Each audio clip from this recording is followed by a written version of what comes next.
Hi everybody, this is Rhys Barber from Audiology Associates. Thanks very much for watching our earwax removal compilation video today. I think there are 3 patients in this compilation. I can't quite remember. I'm voicing all these videos off before I go away on holiday, and I think I've voiced over about 18 videos so far, just between the different formats and different channels and stuff. So it's oh my goodness me. So I'm not too sure. I think there's 3. So we're just getting this one out. You can see very light in color. Usually the indication is a lot of dry skin, some keratin in there, and you could see that keratin tail there, which we're just going to pick up now with a fine end just to reduce any risk of clarinetting here. Just pulling this last section out, and there we go. All the way out. And let's take a look beyond it. Now we can see this thick keratin layer here just to the right hand side, just going to start to peel off. Now what will happen here is as this layer is, as the skin is migrating out the ear canal, we'll get to that outer section of the canal. Now sometimes if it starts to harden or dry up in that area, then what you'll get is the fresher skin will hit that and start to sort of concertina up behind it, and that's what had happened there. So when we pulled it, it took that whole section away. Eardrum looking lovely and healthy. Very similar on this side, very similar colors as well. So we're just going to go in and grab this. There we go, standard size on the tube again. Just getting rid of these looser sections at the entrance first of all. There we go, and let's see if we can get a grip on the next section. It's on its way, a little bit more of a wiggle. Almost there. There we go, out that comes. There we go. Looking nice and healthy, that sort of C shape there, that really hard piece of wax. Now let's get rid of these bits on the side, so just a bit of tidying up here. This is mostly keratin now on this side, so we're just sort of lifting this off with the fine end. Just blocked it there, so we've got to remove that bit first of all, and then we'll go back in and get the rest. There we go, out that comes. Let's have a good look at the eardrum beyond now, make sure that looks nice and healthy. Oh, it's a little, we can see this. I've spotted a little looser piece. Now, it looks like there's a section here at the top, which you wouldn't be able to see normally, but watch as I drop this down. There you go. You can see it peeling from the canal wall. So a fair sized piece of keratin, that one there as well. There you go. It was just sitting on the surface of the canal, that one. So we'll get rid of that. Don't forget, guys, if you do enjoy these types of videos, you can always like, heart, share, follow, and subscribe for me. You can always, if you've got problems with your ears, let me just do the temperatures, 2.5, 1 inch worth of keratin there. If you do have problems with your ears, you can always check out the channel page. You'll have a link to our website, and you can book yourself an appointment from there. And yeah, if you've got any comments, questions, please drop them into the comment section below. We are doing some question videos as well. There's a playlist on the channel page. Check that out, see if your question made the cut. Okay, what's going on in here? I hear you all cry. What is that thing inside the ear canal? This pear-shaped white object you can see here is called a grommet, or a ventilation tube. This lovely young lady came through. She had them fitted about 3 years ago. Now they normally stay into the ear canal, eardrum, sorry, and then fall out after about 12 months, and they just drop into the ear canal. This one's been stuck in this bit of wax since then. What is a grommet? What is a ventilation tube? Okay, so if you've ever had a really bad head cold and your hearing gets really muzzy, it's because the space behind the eardrum starts to fill up with a bit of fluid. Now in children, this is a really, really common problem, just because the tubes we use to drain that fluid away that connect to the back of the throat, called eustachian tube, it sits at a bit of a flatter angle, so it doesn't drain the fluid particularly well. Now if you get fluid behind the eardrum, then you've got a fluid-filled space rather than an air-filled space. The eardrum can't vibrate against fluid very well, so it dampens a lot of the sound, so you get a temporary hearing problem. Most children will grow out of it, but if it's particularly problematic, they will insert something like this, which is called a grommet. So what they do, make a little incision in the eardrum, pop this through. It's got a channel through the middle, which allows airflow in and out, and that allows the air to get behind, fluid to drain through, and what you end up with then is patient's hearing becomes a lot better.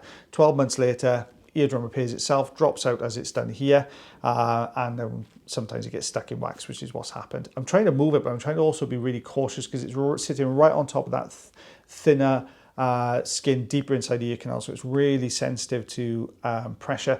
So if you start pushing down on that, it's really uncomfortable. So I'm trying to be mindful of that when we get this out, because this is only a child.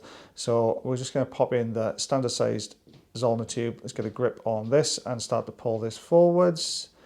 There we go, out this is starting to come, got a good grip. There we go, out that comes there.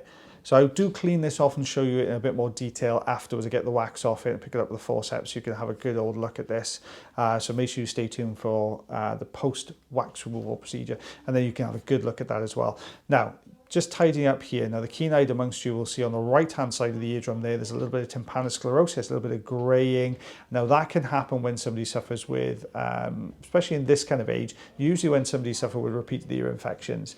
You'll also see a little bit of thinness to the actual drum itself. That's just the scar tissue left from the grommet. You can get scar tissue with grommets. You can get the tympanosclerosis following the grommet extraction. No. When the grommet falls out, basically. So this is what it looks like beforehand, and this is what it looks like afterwards.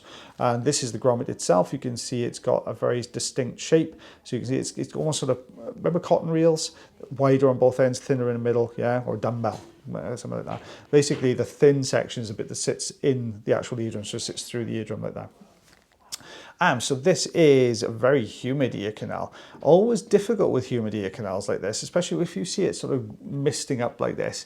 It reduces what you can use. Like for instance, if I come across a patient that had this sort of very misty ear canal, you immediately rule out curettage. You can't really use Jobson horn, St. Bart's hook, Rosen inserter, because you can't see where you're going, which makes it unsafe practice.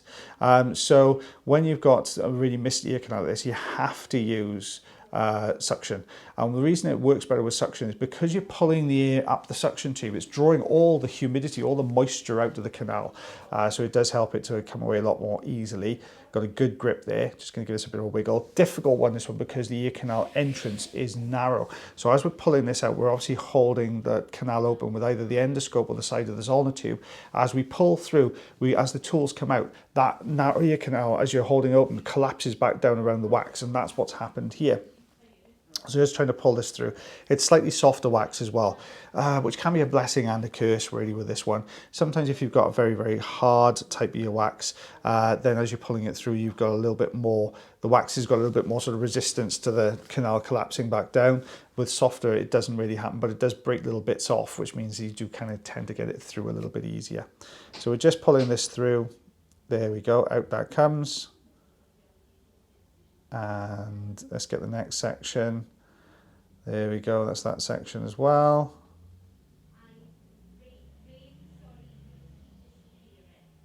Lovely, there we go, that's out. Let's have a look at the eardrum. Very nice looking ear canal and the eardrum there, looking a lot better. Very humid on this side as well. You can see what I mean there. If I was to put a tool in there, like a manual tool, I'd have no idea where I was going. You can't see the edges of the ear canal particularly well. You can't really make out define the edges of the wax very well.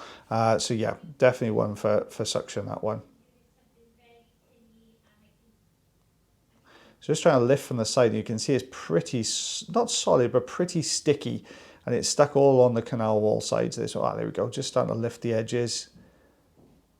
Peeling away and working our way down the canal here.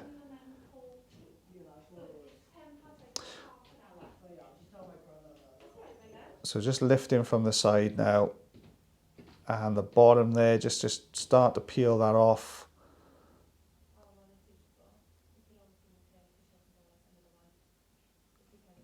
There we go, just starting to lift. It's coming away now, it's coming away really well. A little bit easier on this side, just that little bit wider canal entrance. So it's allowing us to get the tools in here a little bit more easily. You can see what I mean about the softer. If you're hearing voices, guys, it's because all the staff are starting to come in. I come in early to these videos so that the staff are starting to turn up. So we're just taking this little bit out here. It's gone, oh, there's a deeper section there. Really deep section, that one. Let's pull this forwards. It's on its way, it's on its way. That's almost there. There we go, just got that section away as well. I think a little bit sheared off that one, so we're going to go back in and just have another look beyond, but I'm sure there's another piece further in. Yeah, there it is, there's the remainder of it there. It got so far down the canal. I don't mind, as long as it's pulling it further down the canal, I don't mind if it shears off. I can just start to see the eardrum beyond it though, which is good. So let's get this last little bit out. There we go, out that comes. There we go. You can see the eardrum looking nice and healthy. Now I've got this sort of crumbly dry wax here just at the entrance to the canal. So we're just going to use the fine end just to pick that up there. There we go. Don't forget, guys, I'm actually on holiday this week, so if you do leave any comments and questions in the comment section, well, obviously I can't see them because I'm away. But what we'll do is when we get back, I'll start to do a couple of videos with those ones in as well, if that's okay, just the question ones. We might have to skip that just while I'm away, but we shall see. If I can prep some beforehand, I'll do so, but we'll see how we get on. But there we are, eardrum looking a lot better. Let's have a look, see what we removed. Just under 2 centimeters, just over ½ an inch there, guys. Well, guys, I hope you enjoyed that video as much as I did voicing it over. As always, guys, take care of yourselves, take care of your ears, and take care of one another. And I'll see you again real soon. Bye, everyone.